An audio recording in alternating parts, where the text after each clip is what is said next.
Assalamualaikum warahmatullahi wabarakatuh. Bismillahirrahmanirrahim. Alhamdulillahi rabbil alamin. Wabihi nasta'inu ala umurid dunya waddin. Wassalatu wassalamu ala ashrafil anbiya'i wal mursalin, Sayyidina Muhammadin wa ala alihi wa sahbihi ajma'in, amma ba'du. Saudara-saudara kaum muslimin dimanapun Anda berada, pada edisi kali ini kita akan membahas tentang dalil-dalil membaca surat Al-Fatihah untuk orang yang meninggal dunia.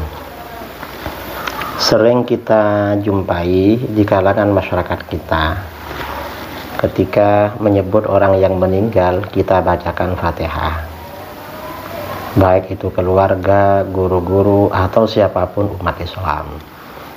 Nah, ini membaca Al-Fatihah untuk orang meninggal, apakah ada dalilnya? Jawabnya, dalilnya jelas banyak sekali. Pertama, hadis dari Ibnu Umar.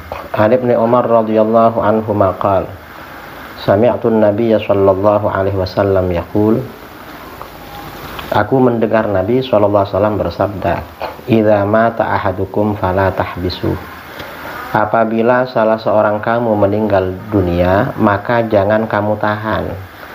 Wa asri'u bihi ila qabri, segerakan kamu antarkan dia ke kuburannya.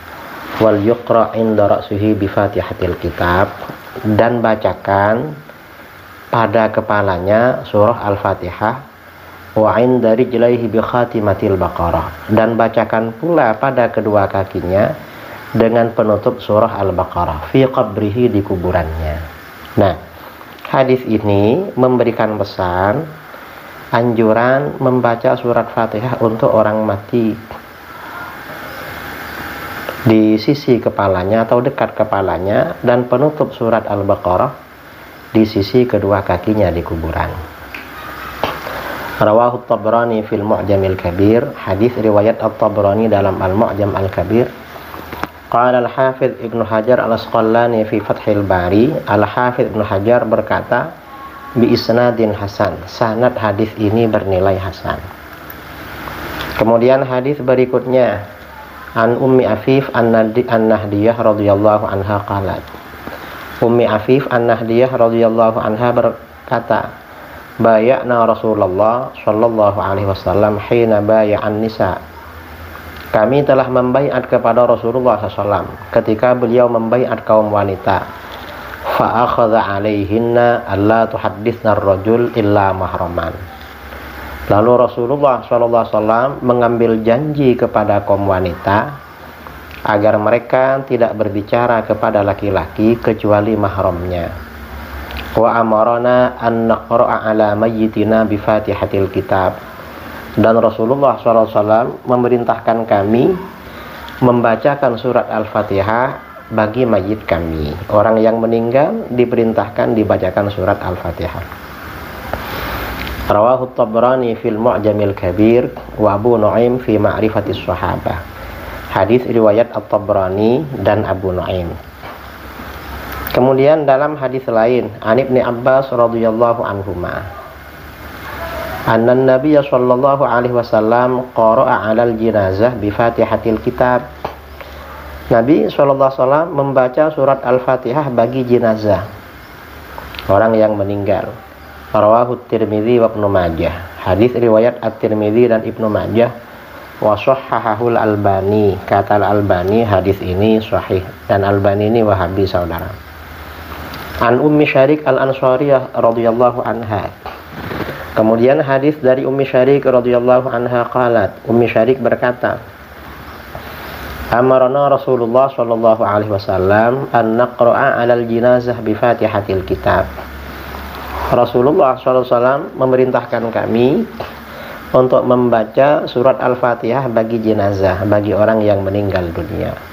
Rawahu Ibnu Majah, hadis riwayat Ibnu Majah. Nah, hadis-hadis ini dan masih ada hadis-hadis lain itu memang merupakan dalil pesan agar kita baca Fatihah untuk orang yang meninggal, baik dibaca ketika sholat jenazah atau dibaca ketika tidak sholat, tapi baca Al-Fatihah di luar sholat maksudnya. Dan karena itu ditegaskan oleh para ulama, diantaranya Ibnul Qayyim. Qala Ibnul Qayyim berkata, wa amma qiraatul Qur'an wa ihda'uha lahu tatawu'an bighairi ujrah fahadha yasilu ilaih kama yasilu thawabus shami wal hajj. Ibnul Qayyim berkata, adapun membaca Al-Quran lalu menghadiahkan bacaan Quran itu pada orang mati karena sukarela, tanpa upah, tanpa bayaran, ini pahalanya sampai pada orang mati, sebagaimana pahala puasa dan haji sampai pada orang mati.